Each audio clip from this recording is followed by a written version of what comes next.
Bismillahirrahmanirrahim. Alhamdulillahi ve salatu ve selamu ala Resulillahi sallallahu aleyhi ve sellem ve ala alihi ve sahbihi ve men ihtada bihudahu amma ba'd. Assalamu aleykum ve rahmetullahi ve berekatuh. Azizlar, darsimizni 9-chi dars bugungi tartibda eslatib o'tamiz. Mutavassit avval bosqichining 9-chi mavzusi al-muvatanatu fil islami. Islomda tenglik. القراءة اقرأ النص التالية قراءة جهرية معبرة متن ifodali ovoz chiqarib o'qigan. Summa ajib anil as'ilati taliyati, keyingi savollarga javob bergan. Mimma la shakka fihi, shubha yo'qki, aytadigan gapimizda shubha yo'q. Annal islama qad sawa baynan nasi jami'an. Islom hamma insonlarni tenglashtirdi o'zaro. Fil huquqi val vojibati, vojib ya'ni buyurilgan amallarni qilishda, ularni huquqlarida o'zaro tenglikni joriy qildi. Va in ixtalafu ga qaramay, va in ixtalafu fil jins, jinslar ya'ni erkak ayolga bo'linishlariga qaramay, yoki ranglari boshqacha bo'lishiga, yoki irqlari kelib chiqishlari, yoki dinlari boshqa bo'lishiga qaramay, o'zaro bir-birlariga teng huquqlikni joriy qildi. Fala fadla lil arabiy ala a'jami. Arab bo'lmagan kishida ustida fazilat yo'q. Ya'ni fazilatliroq degan gap yo'q. Illo bittaqvo, illoki Allohdan qo'rqishiga qarab fazilatli hisoblanadi. Fal kullu li Adam, hamma Odam alayhisalomning farzandlari. Va Adam min turab, Odam alayhisalom esa tuproqdan yaratilgan. Va huwa ma utliqa alayhi va utliqa alayhi hadisan lafzul muvatanati. Mana shu tenglikka arab tilida al-muvatanatu deyiladi. Fahinama, endi bunga misol, hinama, qachonki ayyara Abu Zarrin al-Ghifari ar-rajul al-aswada biqawlihi, qachonki ya'ni bir paytlar Abu Zar G'iforiy roziyallohu anhu qora kishini aybladi, o'sha qoraligi bilan. Yabna Sauda degan ekan. Ya'ni ey qora xotinning farzandi, ey qoravoy deganday. Atabahu nabiy sallallohu alayhi vasallam, Rasululloh sallallohu alayhi vasallam unga tanbih berdilar. Liyuakkida anna al-hurra wal abda sawaun. Qul ham, hur ham, ya'ni qul bo'lmagan kishi ham tengdirlar deb ta'kidlab gapirgan ekanlar. Va sa'atrukul kalam, muallif aytmoqdaki, gapimizni Imom Buxoriydan rivoyat qilingan qissaga navbat beramiz. Fa'anil Ma'rur ibn Suwayd, Ma'rur ibn Suwayd radhiyallohu anhu sahobiy tomonidan rivoyat qilinadiki, aytdilar, Abu Zar radhiyallohu anhuni ko'rdim. Unda yopinchig'i bor edi, ustidagi bir kiyimi bor edi. Bu burd degani bir ustiga yopiladigan bir qalinroq kiyim bo'lib kiyim emas, o'sha to'r burchak shaklda kesilgan. Va ala g'ulamihi burdun, va uning quli ya'ni xizmatkorining ustida ham burd, endi eskiroq kiyim deb tushunsak ham bo'ladi, o'sha ust kiyim. Va uni ustida ham o'sha yopinchiq bor edi. Va unga dedim, faqultu law akhazta hadha falabistahu lakanat hullatan. Agar buni olib, ya'ni xizmatkoringning ustidagini olib, uni o'zingga kiyganingda edi, hulla bo'lardi. Hulla endi butun bir kiyim. Tepa pasti tushunsak ham bo'ladi. To'liq bir kiyim bo'lardi. Ta'ataytahu a'toytahu savban akhar, unga ham bir butun kiyim bersang kiyim berarding, ya'ni xizmatkoringga ham bir butun kiyim qilib bergan degan ma'no. Yani bu misol endi tenglikka misol bo'ladi. Faqala, ya'ni Abu Zar radhiyallohu anhu aytadiki, kana bayni va bayna rajulin kalamun, mening bir kishi bilan o'rtamizda so'z o'tib qoldi, ya'ni gap talashib qoldik. Va kanat ummuhu a'jamiyatan faniltu minha, uning onasi arab emas edi va onasini nima qildim, sha'niga gapirdim. Fazakarani ila nabiy sallallohu alayhi vasallam, u esa u kishi Rasululloh sallallohu alayhi vasallamga aytib berdi. Faqala li, Rasululloh sallallohu alayhi vasallam aytdilarki, asababta fulanan, falonchini haqoratladingmi? Qultu na'am, ha. Qala Rasululloh sallallohu alayhi vasallam, afanilta min ummihi, onasini haqoratlading? Qultu na'am, ha. Qala innaka imru'un fika jahiliyatun, sen bir johiliyat alomati bor bo'lgan kishi ekansan, johillik, senda johillik bor ekan dedilar. Qultu ala hini sa'ati hazihi min kibari sin, shu yoshga kirsamanmi debdilar. Shu yoshda, yoshim katta bo'lganda hali ham johil ekanmanmi debdilar ajablanib. Qala Rasululloh sallallohu alayhi vasallam, na'am, hum ikhwanukum ja'alahumullohu tahta aydikum, ya'ni xizmatkorlaringiz, birodarlaringiz, aka-ukalaringiz-ku, Alloh taolo siz qo'l ostingizga bularni qo'l ostingizda qilib qo'ydi, ya'ni sizlarni ular sizlarga bo'ysunuvchi bir xizmatkor qilib qo'ydi. Faman ja'alallohu akhahu, kim Alloh taolo kimga birodarini tahta yadihi, ya'ni xizmatkor qilib qo'ygan bo'lsa, falyut'imhu mimma ya'kul, o'zi yeydigan ovqatdan yedirsin. Falyulbishu mimma yalbasu, o'zi kiyadigan kiyimdan kiydirsin. Va la yukallifhu min al-amali ma yaghlibuhu, unga ish, ya'ni unga og'ir keladigan ishni buyurmasin. Fa in kallafahu ma yaghlibuhu falyu'inhu alayhi, agar og'ir ish buyursa unga o'zi ham qarashsin, ya'ni o'zi ham qarashib birodariga yordam bo'lsin, ya'ni tenglik bo'lsin. Muttafaqun alayhi va lafzu lil Buxoriy. Alaysat hazihi hiya qimmatal muwatanati,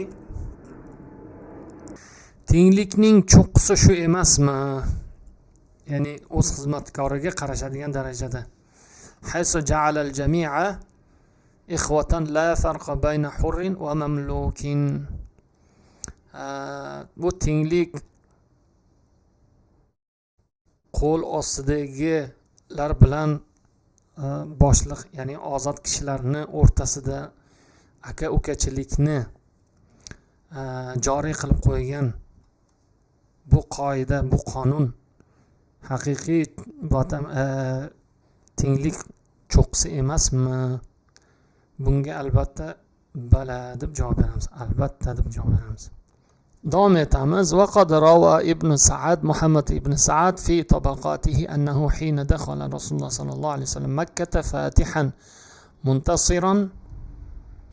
Muhammad ibn Sa'ad o'zining tabaqat, ya'ni o'sha silsilaviy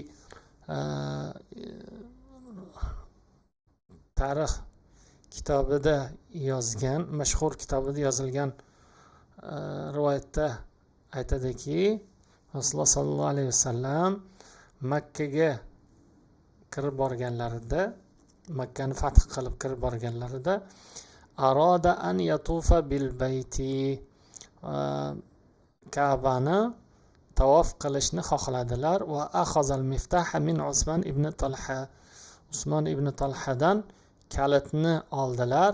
Va kana mushrikan vaqtaha, Usmon ibn Talha o'sha Ka'bani kaliti turadigan kishi u paytda sahobiy, keyin sahobiy islomga kirganlar, u paytda islom kirmagan edilar. فلما طاف بالبيت طلب العباس أن يحتفظ بالمفتاح. Rasululloh sollallohu alayhi vasallam Ka'bani tavof qilayotganlarida Abbos radhiyallohu anhu kalitni o'zlarida saqlab qolishni Rasulullohdan olib, ya'ni Abbos radhiyallohu anhu berilishini nima qildilar, so'radilar. Mana talaba so'radilar. Fada'a Rasululloh sollallohu alayhi vasallam, Rasululloh sollallohu alayhi vasallam Usmon ibn Talhani chaqirdilar. Fadafa'a ilayhi al-miftaha, boyagi kalitni qaytarib berdilar. Dafa'a bermoq, qaytarmoq. Va qala khuzuha, uni oling, ya'ni kalitni olinglar. Ya bani Abi Talhata, ey Talha, Abi Talhaning farzandlari, kalitni qaytarib olinglar. Taliyatan xolidatan, bir umrga qo'llaringizda saqlanglar. La yanzi'uha minkum ahadun illa zolimun, sizlarning qo'lingizdan hech kim tortib ola olmaydi illo zulm bilan bo'lsa, zulm bilan olishi mumkin yoki zolim olishi mumkin. Bundan xulosaki, mana laqad sawa Rasululloh sollallohu alayhi vasallam baynal jami'i rug'ma ixtilafid din, dinlari boshqa bo'lishiga qaramasdan barchani tenglashtirdilar, ya'ni huquqlari jihatdan tenglashtirdilar. Va fi rivoyatin annahu, va bir rivoyatda Rasululloh sollallohu alayhi vasallam aytdilar: al yawma yawmu birrin va vafa'in, bugun yaxshilik va vafo qilish kuni, ya'ni ahdiga vafo qilish kunidir.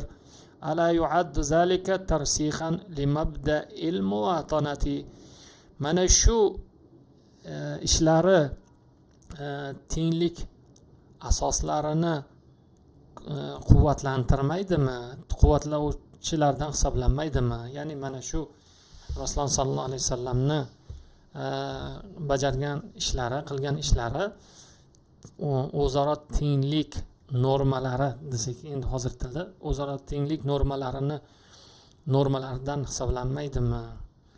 Haysu yusawi fil huquqi wal wajibati baynal kulli, har bir hammaning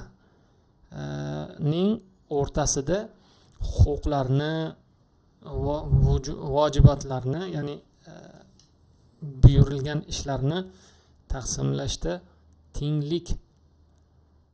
Va ya'muru bil adli va yanha aniz zulm, adolatga chaqirib zulmdan qaytarib, qaytaruvchi bu o'zaro tenglik hisoblanmaydimi? Fakayfa liqa'ilin an yaqul, aytganlaridek, innal islama, ba'zi da'vo qiluvchilar aytar ekanki, islom tenglik asoslarini bo'g'ib qo'ygan deganlarga, islom tenglik asoslarini yo'qqa chiqargan deya oladiganlar qanday bunga jur'at topadilar? Axir zulmdan to'sib adolatga chaqiradigan, hamma insonlarning o'rtasida tenglikni joriy qiladigan bu tenglik emasmi axir? Burdun, demak, kisaun murabba'un muxattatun, bichilgan to'rtburchak yopinchiq. Hullatun savban min jinsin wahidin yulbasani ma'an. Buni biz endi tepa past yoki ustki ichki deb tushunsak bo'ladi. Hulla butun kiyim. Ajamiyatun habashiyatun min g'ayril arab, arab bo'lmagan habash ayol. Niltu minha zamamtuha ibtu alayha, ya'ni haqoratladim. Fika jahiliyatun, fika khaslatun min hisalil jahiliyati va hiya tafakhur bil aba'i. Johillik alomatlari o'tgan otalari bilan faxrlanish, mening falonchini farzandiman deyish. Tarsihan taqviyatan, qo'llab-quvvatlovchi, asos bo'luvchi. Silil kalimata bil mudaddi fima yali, antonim so'zlarni, qarama-qarshi so'zlarni bir-biriga bog'lagan. hop, sawa tenglik, farraqa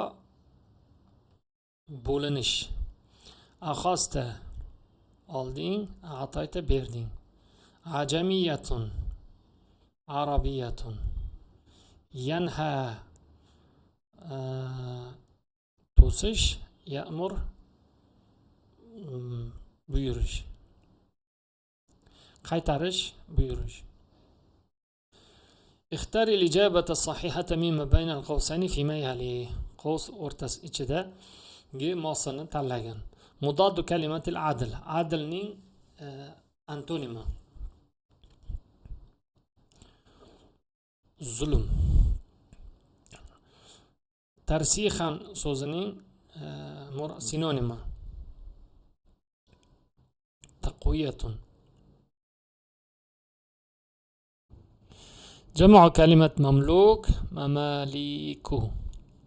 مفرد كلمة عرب عربي. العلاقة بين العدل والظلم علاقة تضاد. قرم قرشليك. العلاقة بين المساواة والعدل اشتراك. أكمل ما يلي بما هو مطلوب. birlik ko'pligi. Ad-dinu al-adyanu. Al-adyanu. Al-wajibatun birligi. Al-wajibatu tamarbuta. An-nabiyyu al-anbiya'u. Al-haqqu al-huququ ko'pligi. Mamlukun mamaliku. Ikhwanukum akhukum. حلة حلل. يد أيديكم أمهات. طبقة طبقات. أبو ذر الغفاري رجل أسود. لا. رسخ النبي صلى الله عليه وسلم مبدأ المواطنة. نعم. أغفل الإسلام المواطنة. لا. رد النبي صلى الله عليه وسلم المفتاح لعثمان. نعم. أخذ العباس مفتاح الكعبة. لا. كينجس اختار الإجابة المناسبة مما بين القوسين فيما يلي. الرسول صلى الله عليه وسلم أقر المواطنة. الكلمة التي لم ترد بالنص هي وثني.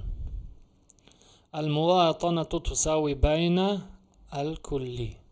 عاتب رسول الله صلى الله عليه وسلم أبا ذر الغفاري. اقرأ ولاحظ الفعل الماضي فيما يلي. جاء زيد. جاءوا التلاميذ جاءوا. o'ng tomon chap tomon degani bir-biriga solishtirib o'qiymiz. جاء جاءوا. أضاء أضاءوا. نجح نجحوا. حضر حضروا. ربح ربحوا. فاز فازوا. endi e'tibor beramiz. Fe'llar, o'tgan zamondagi fe'llar, moziy fe'llar. Misollar keltirilgan. Birinchisi oxiri a bo'lsa g'oyibga bo'ladi, uchinchi shaxsga. Ado, ja, agar ta'mar ta qo'shilgan bo'lsa sukunli, bu jinsiy rod, ya'ni muannas jinsi deyiladi. Jaa ta'marbuta qo'ysangiz jaat. Jaa adoat qiz bolaga. Najahat qiz bolaga tni olib tashlasangiz, mana bu najaha o'g'il bolaga. Hadarat hadara. Endi 3 ta harf, mana robiha. Bu robiha alifsiz qaralsa, mana deylik bu yo'q deb tasavvur qilsak, g'oyib, ya'ni bir shaxsga nisbatan robiha. Endi alif qo'shilsa, 3 ta harf fe'llar, 3 ta harfli fe'ldan keyin alif qo'shilsa, bu ikkita shaxsni bildiradi. Robiha hadara mana bu alif qo'shsa ta marbutani olib tashlab turib alif qo'shilsa bu ikkita shaxsni bildiradi deylik. Mana tasavvur qilamiz. Mana bu ta marbuti yo'q. Mana hadara, najaha, adaa, buni alif qo'shsak ikkitali bo'ladi. Jaa ikkitali bo'ladi. Hop, demak jaa, adaa, najahat, hadarat, ya'ni muzakkar, muannas, murskiy rod, jinskiy rod. Rabiha, faza. Bu ikkita erkak kishi. Faza ham ikkita erkak kishi. Endi ko'plikda faqat erkaklarga nisbatan muzakkar jinsiga nisbatan oxiri bitta vov orttiriladi. Ja-u bu vov orttirilishi sababidan mana bu ja-adagi fatha dammaga aylanib ketadi. Ya'ni uga aylanib ketadi. Ja-u deb o'qiymiz. Adou, najahu, hadaru, rabihu, fazu. Endi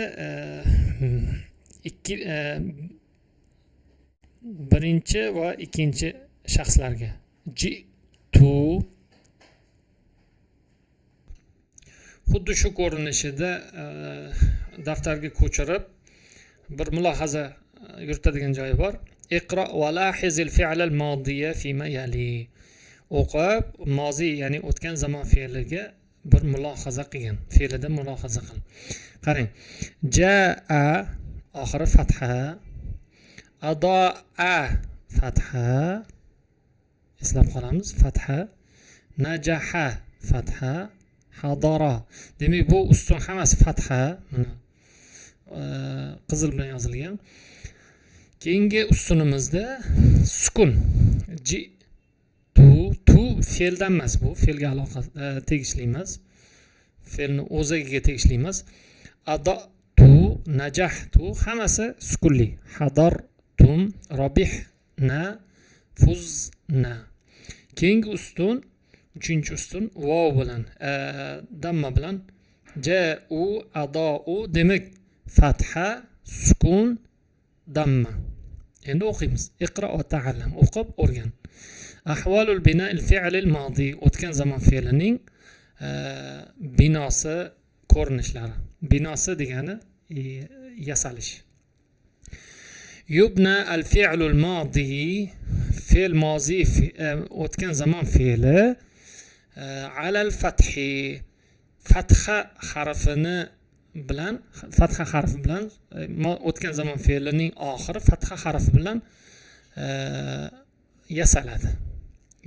Yubna degani yasalishi faqat o'zgarmay qoladi.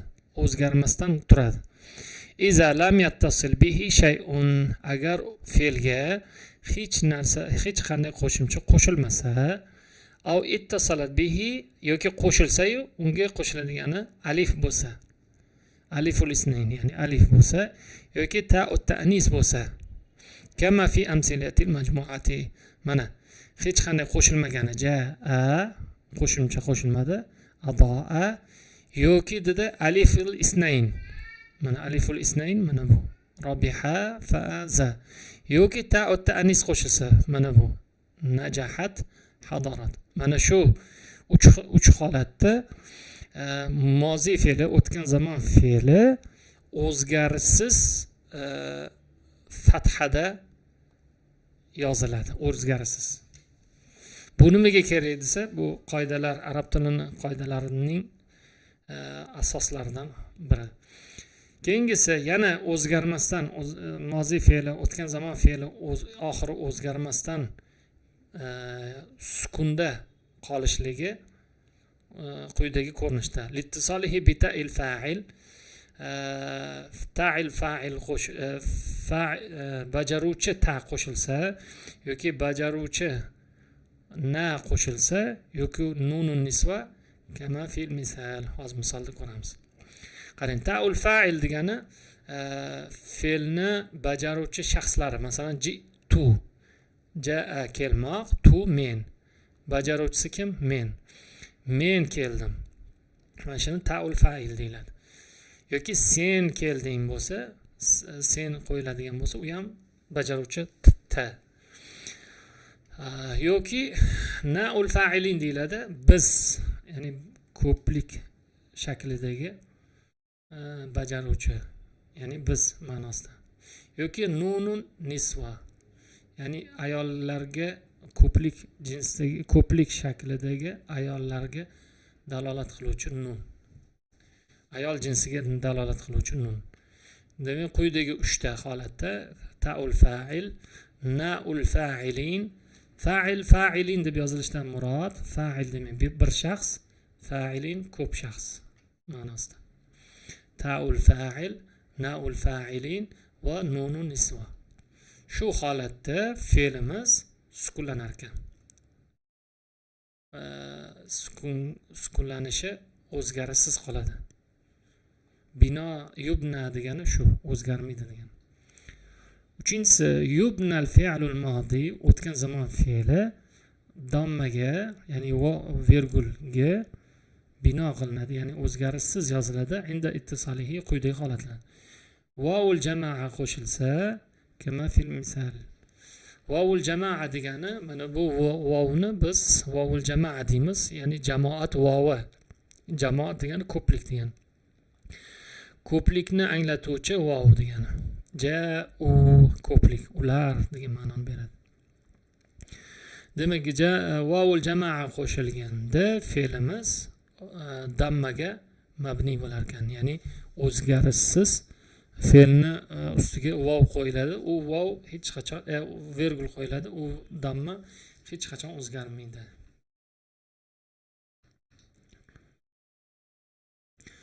Mana bu yuqorida keltirilgan misollarni o'rniga qo'yib chiqish kerak. Bu fathaga mabni bo'lgan, bu sukunga mabni bo'lgan, bu esa dammaga mabni bo'lgan. Quyidagi misollar.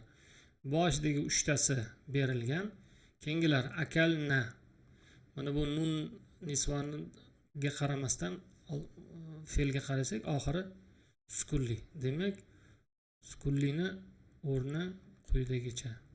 Akalna bu yerga, waqafna fa bu yerga, zaro'a o'ng tomon, hasadu chap tomon, zahabu chap tomon, jalasa o'ng tomon. Quyidagicha bo'ladi. Endi quyidagi misollarni berilgan shart bo'yicha yozish kerak. Demak, hammasi mabni ala al-fathda yozilgan.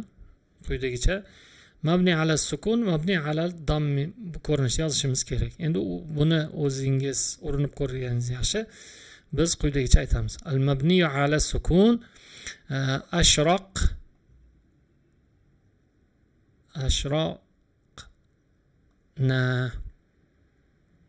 akramna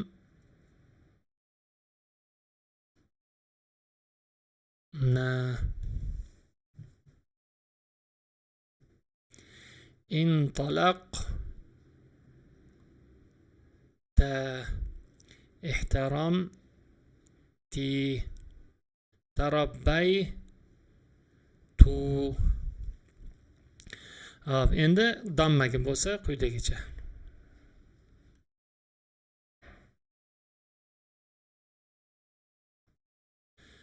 Ashraqu, akramu, intalaqu, ihtaramu, tarabbaw. Endi fe'l gapda fe'l yasalishida o'ziga xosligi bor. Mana qarang, e'tibor beramiz. Najahat tolibu yoki at-tolibu najaha. Gap agar fe'l bilan boshlansa, najaha, misol uchun fe'l bilan boshlangan, fe'ldan keyingi egasi, ya'ni fa'ili ga e'tibor berishimiz kerak bo'ladi. Qarang. At-tolibu talaba, at-tolibatu talaba, faqat tamarbuta sabab qiz bola deymiz. Talaba qiz. At-tolibani ikkita, ani sabab, at-tolibatani ikkita, t ani sabab va t borligi uchun ikkita qiz. At-tolibatani. At-tullabu talabalar, at-tolibatu talaba qizlar. Endi e'tiborimizni fe'lga qaratamiz. Fe'l gapni boshida yozilsa, o'zidan keyingi egasi, ya'ni fa'ili qaysi jins birlik, ikkilik soni nechta bo'lishidan qat'iy nazar birlikda turishi shart. Mana najaha birlik u, najahat qiz bola, najaha u, najahat qiz bola, najaha najahat. Faqat jinsi moslashishi kerak. Najaha at-tolibu, najahat at-tolibatu. Najaha at-tolibani, najahat at-tolibatani. Najaha at-tullabu, najahat at-tolibatu. Demak, fe'l boshida kelsa, o'zidan keyingi egasi birlik bo'ladimi, ikkilik bo'ladimi, ko'plik bo'ladimi, baribir birlikda yozilishi shart. Qoida shu. Faqat jinsi mos bo'lishi kerak. Endi aksi bo'lsa-chi? Endi aksi bo'lsa, boshida keladigan egasi, endi hozircha shartli ravishda egasi deymiz. Egasiga to'liq fe'l moslashishi kerak. Birlik bo'lsa birlik bo'lishi kerak, ikkilik bo'lsa ikkilik bo'lishi kerak, ko'plik bo'lsa ko'plik bo'lishi kerak. Mana misolda ko'ramiz. At-tolibu najaha, at-tolibatu najahat, at-tolibani najaha, mana ikkilik. At-tolibatani najahata, ikkilik, mana ta ikkilikni beradi. At-tullabu najahu, mana moslashdi. At-tullabga at-tolibatu najahna, mana moslashdi. Bundan ortiq hozir qo'shimcha qo'shmay turamiz. Endi qoidasini o'qiymiz. Mutabaqatul fi'l lil fa'il. Fe'l egasi bilan mutabaqatligi, moslashuvchanligi, mosligi. Iza kana al-fa'iluhu, agar egasi isman zohiran, boyagi zohiran degan mana bu ko'rinib turibdi degan fe'ldan keyin yaqqol mavjud bo'lsa, zohiran musanna yoki ko'plik, ikkilik yoki ko'plik bo'lsin, fe'l yalzamu halatal ifrod, fe'l birlikda bo'lishligi lozim, shart. Amma agar iza kana al-fa'ilu, agar egasi domiran bo'lsa, ya'ni zohir teskarisi domiran deyiladi. Zohir ko'rinib turibdi, domiran bekinib turibdi, ko'rinmayapti. Vajaba mutabaqatul fi'li lil fa'ili tasniyatan va jam'an. Fe'l egasiga ikkilikda ham ko'plikda ham mos bo'lishi kerak. Mana bu fe'lni qoida bo'yicha qarang. Fe'ldan keyin egasi kelishi kerak. Qoidasi shunaqaki, mana najaha fe'l, at-tolibu egasi. Ketma-ketlikda shunaqa bo'lishi kerak. Tartib bo'yicha fe'l, undan keyin egasi kelishi kerak. Endi bu misolda najaha fe'l egasi yo'q. Qani desa, yashiringan domir deymiz. Uni yashiringan qatdan bilamiz desa, oldidagi so'z shuni talab qiladi. Masalan, talaba najot top, ya'ni muvaffaqiyat, yutuqqa erishdi deganda, mana bu najaha fe'lini egasi deydi. Bekinib olgan shaxs bor deydi. Bekinib olgan shaxs kim desa, talabadan kelib chiqib turib u deymiz. U talaba, u muvaffaqiyatga erishdi. Najahat demak u qiz bola. Qattan bildik? Tamarbuta. Tamarbuta qaysi asosga ko'ra qo'yildi? Oldidagi so'zga asos bo'lib. Oldidagi so'z asos bo'lib qo'yildi. Ana shu holatda, shu qoidadan kelib chiqib turib, fe'ldan keyin fa'il kelish qoidasiga ko'ra bularni yashiringan deymiz. Agar shu holatda bo'lsa, to'liqligicha mos harakatlarni qo'yib turib, belgilarni qo'yib turib moslashtiramiz o'zidan oldingi so'zga. Demak, u talabani moslashuvchanligi najaha, tolibatuniki fe'li najaha, tamarbuta qo'shamiz, sababi muannas. At-tolibani ikkilik, fe'lga ikkilik qo'shimcha solib kelamiz. Alif najaha. at-talibatani fe'lga ta qo'shimchasini olib kelamiz. Najahata. At-tullabu ular vov olib kelamiz. Vovul jamoani olib kelamiz. At-talibatu nunu nisvani olib kelamiz. At-talibatu najahna. Mana misollarda ko'ramiz. At-tabibatu al-maridata. Mana fa'il egasi. Endi bunga mos fe'l qo'yishimiz kerak. Alaja muzakkar turibdi, alajat muannasda turibdi. Demak, alajat mosroq tushadi. Alajat at-tabibatu al-maridata. Alajati bu oldidagi al sababli i bo'lib qolgan. Ya'ni qo'shib o'qish uchun. Alajati at-tabibatu deb o'qish uchun i qo'yilgan xolos. O'zi aslida sukun turibdi. At-talamizu demak o'quvchilar, ular, o'g'il bolalar moslashtirishimiz kerak. Najaha mumkin emas, chunki ko'plikda bu. Najaha birlikda. Najahu to'g'ri tushadi. Az-Zaydani egasi ikkilik ekan. Fe'limiz birinchi kelgani uchun birlikda doimo qo'yiladi. Intalaqa az-Zaydani. Al-mumarridatu hamshira ayollar fe'lim fa'il egamiz, lekin fe'l boshida qo'yilish sababli sahirat tanlanadi birlikda. Al uchun qo'yilgan. To'g'ri o'qish oson bo'lishi uchun. Sahiratil mumarridatu. Asli sahirat al mumarridatu. Al muallimatani ikkita ayol o'qituvchi birlik fe'l birlik qo'yamiz va solat. Quyidagi mashqimiz daftarda mustaqil yozish uchun ja'a at-talibul lazi najaha fil imtihani jumlasi talaba imtihonda muvaffaqiyatga uchragan talaba, ya'ni muvaffaqiyat qozongan talaba keldi jumlasini jinslarga bu moslashtirib yozib chiqishimiz kerak.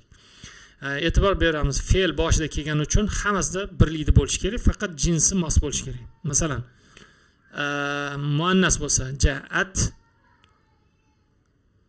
ja'a, bu yerga ja'a, muannas bo'lgani uchun ja'at, muzakkar bo'lgani uchun ja'a, muannas bo'lgani uchun ja'at. Qolgani talib masalan, muannasda talibatu shunga qarab turib moslashtirib yozib chiqasiz. Allazi, allati, allazani, allatani, allazina, allati. Buni endi daftarda mashq qilib yozing. Al-haqiqatu wal majaz qoida. Al-haqiqatu hiya istikhdamu al-lafzi fi ma wudi'a lahu aslan. Haqiqat shuki so'zni, lafzni o'z ma'nosida ishlatilishiga haqiqat deyiladi. Al-majaz huwa al-istikhdamu al-lafzi fi ghayri ma wudi'a lahu ma'a qarinatin mani'atin min iradati al-ma'na al-asli wa 'alaqatin bayna al-ma'na al-asli wa al-ma'na al-majazi. Ko'chma ma'noda ta'bir qilib ishlatiladigan so'ziga majoz deyiladi. Misolda ko'ramiz, masalan, haza bahrun ma'uhu malihun. Bu dengiz, uning suvi sho'r. Bahr dengiz o'z asli ma'nosi. Haza bahrun ya'izun nasa. Bu she'r ma'nosi, she'riyat. Bu she'rdir, odamlarga vaz nasihat odamlarni nasihat qiladi. Ikkala jumlada ham bahr ishlatilgan, bittasida dengiz ma'nosida, ikkinchisida she'r ma'nosida. Ra'aytul asada va lahu libdatun. Ra'aytul asada yaqudul ma'rakata. Birinchi jumlamizda haqiqiy she'rni ko'rdim. Unda shu boshidagi sochlari, yunglari bor edi. Ra'aytul asada yaqudul ma'rakata. Jangni boshqarayotgan sherni ko'rdim, ya'ni odam ma'nosida. Shahatul qamara hilalan. oyni hilol ya'ni yarim to'lin oy ko'rinishida, yangi chiqqan ko'rinishida, yangi ya'ni holatida ko'rdim oyni. Shahadtul qamara yamshi alal ardi, yerni ustida yurib ketayotgan oyni ko'rdim, ya'ni odamga nisbatan. Jaza'u sayyiati uqubatun, yomonlikning jazosi unga jazo berish, uqubat keltirib berishdir. Jaza'u sayyiatin sayyiatun misluha, yomonlikning jazosi o'zidek yomon, o'zi kabi yomonlikdir. Misollarda ko'ramiz. Ash-shamsu sati'atun, quyosh charaqladi. Ma'nosi haqiqiy, asl ma'noda. Tahaddastu ma'a shamsil ma'arifi, kitob nomi. Shamsul ma'arif nomli kitob bilan gaplashdim. Kitob bilan gaplashib bo'lmaydi, demak majoziy ma'no. Bakati sama'u dumu'an, osmon yig'ladi, majoz ma'nosida. Amtarati sama'u ma'an, osmondan yomg'ir yog'di, suv yomg'ir bo'lib tushdi osmondan. Bu haqiqiy ma'noda. Endi keyingi mashqimiz hamza so'zni o'rtasida kelganda ostiga yoki qanaqa holatda yoziladi, ostiga taglik, hamzani tagligi yoziladimi yoki yo'qmi, qaysi holatda yoziladi, qanday tanlanadiga o'xshash qoida. Hamzaga e'tibor beramiz. Muttakiina yoki fi'atun bo'lsa, hamzadan oldingi harakat kasra bo'lsa, undan keyingi harakat qanaqa harakat bo'lsa, bu ham kasra yoki bir o'sha holatga qarab turib hamzaga taglik tanlaymiz. Endi bu tagligimiz, endi taglik deganda hozirgi bu misolimizda hamzani ostiga qo'yish kerak bo'lgan alif yoki vov yoki ya ni nazarda tutamiz. Endi o'rin bo'yicha qo'yadigan bo'lsak, masalan deylik, mana taglik tanlashda quyidagi qoidaga e'tibor beramiz. Mana kasra, mana kasra, damma, mana alif, mana bu hamza. Shu ketma-ketlikda hamzadan oldin birinchi o'rin desak, ikkinchi, 3, 4. Hamzadan oldin va hamzadan keyingi harakatlarga qaraymiz. Xuddi shu ketma-ketlikda. Agar hamzadan oldin yoki orqada kasra kelib, qaysidir tomonida vov kelsa, birinchi o'rindagi taglik deb tanlab yoziladi. Ya'ni yo yoziladi. Agar vov bilan hamzadan oldin orqasida vov bilan alif tursa yoki aralash, unisi birinchi, bunisi ikkinchi bo'lib turgan bo'lsa, kuchlirog'i vov tanlanadi. O'zaro tanlovda. Agar alif bilan sukun o'zaro turgan bo'lsa, alif tanlanadi. Mana shu ketma-ketlikda qaraladi. Masalan qarang. Muttakiina, hamzadan oldin i, yana i, demak i tanlangan, yoy tanlangan, faqat nuqtasiz. Mana bu fi'atunda hamzadan oldin i kasra, hamzadan keyin fatha turibdi. Demak kasra kuchli bo'lgani uchun yoy tanlangan, nuqtasiz yoy. Su'ila masalan, hamzadan oldin vov, hamzadan keyin kasra. Qaysi biri kuchli? Kasra kuchli. Shuning uchun hamza ostiga taglik qilib yoy tanlangan. Masalan, hamzadan oldin kasra, hamzadan keyin sukun. O'rin bo'yicha qaysi biri kuchli? Kasra albatta. Shuning uchun yoy, nuqtasiz yoy tanlangan. Qolgan misollarda xuddi shunga e'tibor berib qaralsa bo'ladi.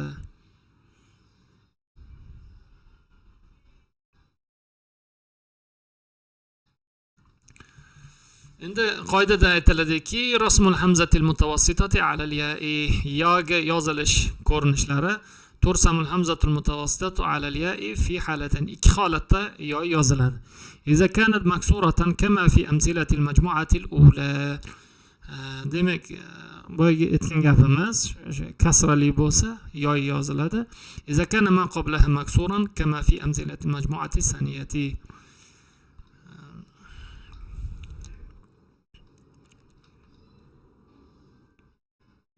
Endi xatolarini mana bu misollarda xato yozilgan, ularni to'g'rilab yozishingiz kerak. Masalan, xulafaina, mana bu yerga hamzani ostiga taglik yoy yozishimiz kerak, nuqtasiz. Unzur ila wajhika va safaahu, mana bu yerda hamzani o'zini yozishimiz kerak. Ar-rajul yatahaddasu ma khulafaihi, mana bu yerga taglik qo'yishimiz kerak. La uhibbul laim, mana bu alif o'rniga, mana bu alif o'rniga yoy yozishimiz kerak, nuqtasiz yoy. لخص الفقرة التالية في حدود 5 أسطر مع عدم الإخلال بالمعنى. ma'nosi o'zgarmagan holatda xulosani yozish kerak ekan. Biz ma'no tarjima qilib qo'yamiz. افتقد علي رضي الله عنه درعا له في يوم من الأيام. bir kuni Ali radhiyallohu anhu sovutni yo'qotdilar. ووجدها عند يهودي va uni yahudiyda topdi, ya'ni yahudiyda ekan. فقال لليهودي الدرع درعي لم أبع ولم أهب. bu sovut meniki, sotmadim ham, bermadim ham. فقال اليهودي, yahudi aytdiki, dir'i va fi yadi, bu mening sovutim, qo'limda-ku axir. فقال nasiru ilal qodi Shurayhin, Shurayh ismli qozini oldiga boramiz, dedi Ali roziyallohu anhu. فقال Shurayh aytdiki, qul ya amiral mu'minin, ayt ey mo'minlarning amiri. فقال نعم هذه الدرع التي في يد هذا اليهودي درعي لم أبع ولم أهب. Ali roziyallohu anhu aytdilarki, bu sovut, yahudiyning qo'lidagi bu sovut meniki, sotmadim ham, bermadim ham unga. Shurayh aytdiki, ma taqulu ya yahudiyu, ey yahudi, nima deysan? Qala dir'i va fi yadi, bu meniki, qo'limda turibdi.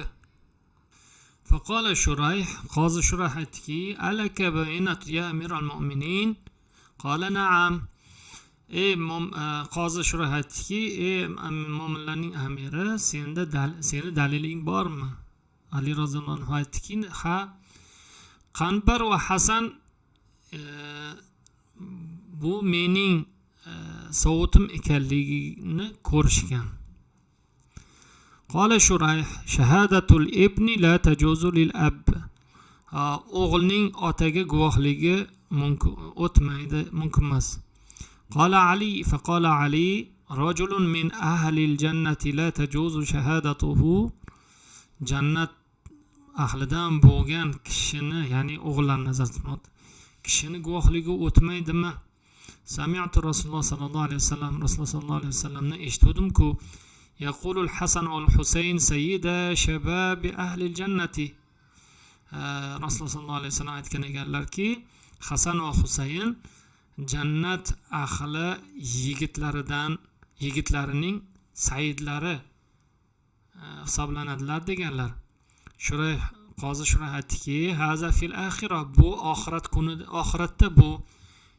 Amma fid dunya, lekin dunyoda fala tajuzu shahadatul ibni li abihi, lekin dunyoda o'g'ilning otaga guvohligi mumkin emas, o'tmaydi. Faqala al-yahudi, yahudi aytibdiki, amirul mu'minina qaddamani ila qadihi, mo'minlarning amiri meni o'zining qozisiga olib keldi. Va qadihi qada alayhi, va qozi uning ziddiga hukm qildi. Ashhadu anna haza huval haqqu va ashhadu an la ilaha illalloh va ashhadu anna Muhammadan rasululloh. va anna dir'a dir'uka. O'zini qozisini oldiga olib keldi-yu, lekin o'zini ziddiga hukm o'qidi. Endi men bu haqiqatga guvoh bo'lib aytamanki, men musulmon bo'ldim va mana bu sovut seniki deb topshiribdi. Bugungi darsimiz nihoyasiga yetdi. Keyingi darsimizda ko'rishguncha. Qisosun arabiyatun 10-darsimiz arab qissalari bo'ladi. Assalomu alaykum va rahmatullohi va barakatuh.